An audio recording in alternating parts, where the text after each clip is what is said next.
through the North American Aerospace Defense Command, so-called NORAD, closely scrutinized our airspace, including enhancing our radar to pick up more slow-moving objects above our country, around the world.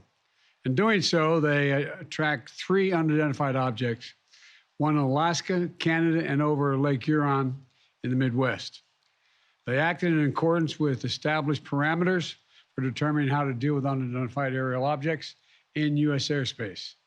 At their recommendation, I gave the order to take down these 3 objects due to hazards to civilian commercial air traffic and because we could not rule out the surveillance risk of sensitive facilities.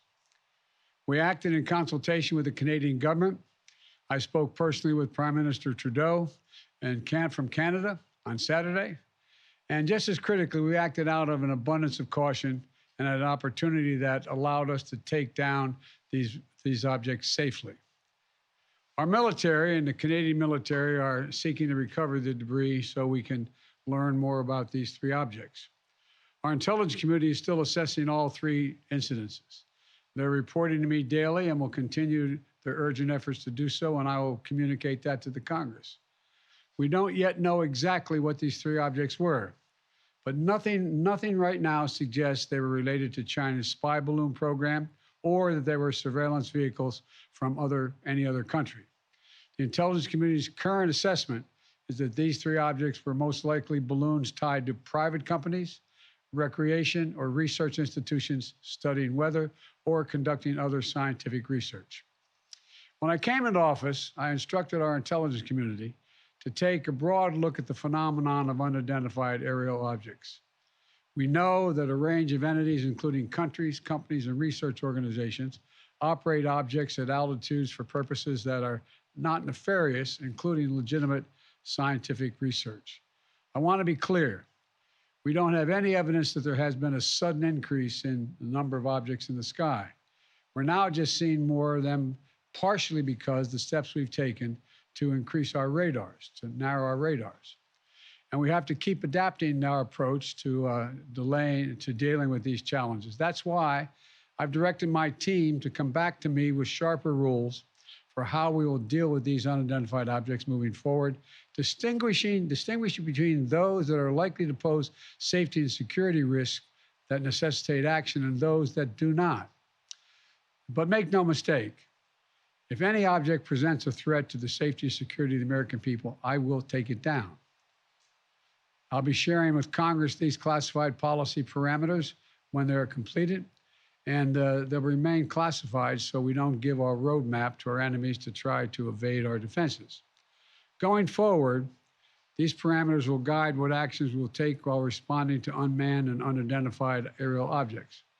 We're going to keep adapting them as the challenges evolve, if it evolves. In addition, I've directed my national security advisor to lead a government-wide effort to make sure we are positioned to deal safely and effectively with the objects in our airspace.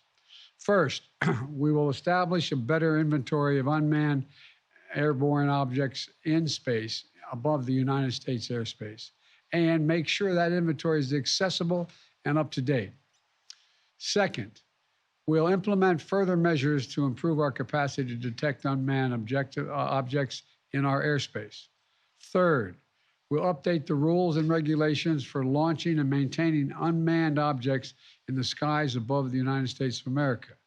And fourth, my Secretary of State will lead an effort to help establish common global norms in this largely unregulated space. These steps will lead to safer and more secure skies for our air travelers, our military, our scientists, and for people on the ground as well.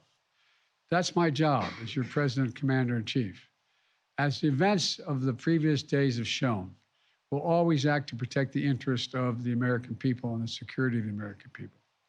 Since I came to office, we've developed the ability to identify, track, and study high-altitude surveillance balloons connected with the Chinese military. When one of these high-altitude surveillance balloons entered our airspace over the continental United States earlier in the month, I gave the order to shoot it down as soon as it would be safe to do so. The military advised against shooting it down over land because of the sheer size of it. It was the size of multiple school buses and it posed a risk to people on the ground if it was shot down where people lived. Instead, we tracked it closely, we analyzed its capabilities, and we learned more about how it operates. And because we knew its path, we were able to protect sensitive sites against collection. We waited until it was safely over water, which would not only protect civilians, but also enable us to recover substantial components for further analytics. And then we shot it down, sending a clear message. The violation of our sovereignty is unacceptable. We'll act to protect our country, and we did. Now, this past Friday, we put restrictions on 6 firms that directly support the People's Republic Liberation Army, the People's Liberation Army aerospace program that includes airships and balloons, denying them access to U.S. technology. We briefed our diplomatic partners and our allies around the world, and we know about China's program and where their balloons have flown. Some of them have also raised their concerns directly with China. Our exports have lifted components of the Chinese balloon's payload off the ocean floor. We're analyzing them as I speak, and what we learn will strengthen our capabilities. Now, we'll also continue to engage with China, as we have throughout the past 2 weeks. As I've said since the beginning of my administration, we seek competition, not conflict with China. We're not looking for a new Cold War, but I make no apologies, and we will compete. And we'll responsibly manage that competition so that it doesn't veer into conflict. This episode underscores the importance of maintaining open lines of communication between our diplomats and our military professionals. Our diplomats will be engaging further, and I will remain in communication with President Xi.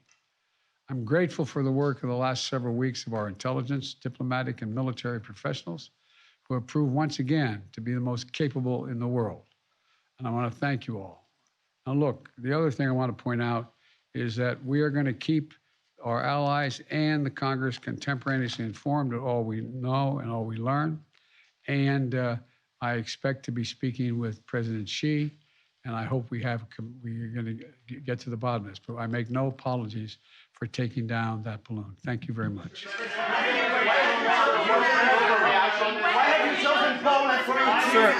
Sir, the question was it?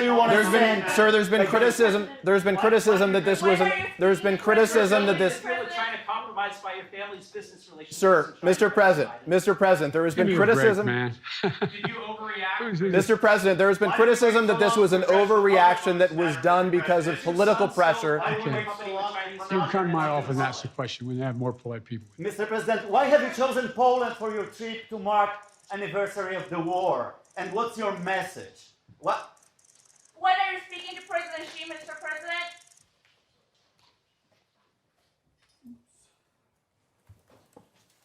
That seems bad. He said we have more respect for people who take your questions. Well, I mean, he can't hear if everyone's shouting. Yeah. That does not help our ability to get information out of the president. He was going to answer questions. Everybody. That's a really poor way to handle that. When he starts to engage with one reporter, let's let him engage with that one reporter and then move on, and not shout over each other all the time. That's embarrassing. It's also unproductive. And unproductive.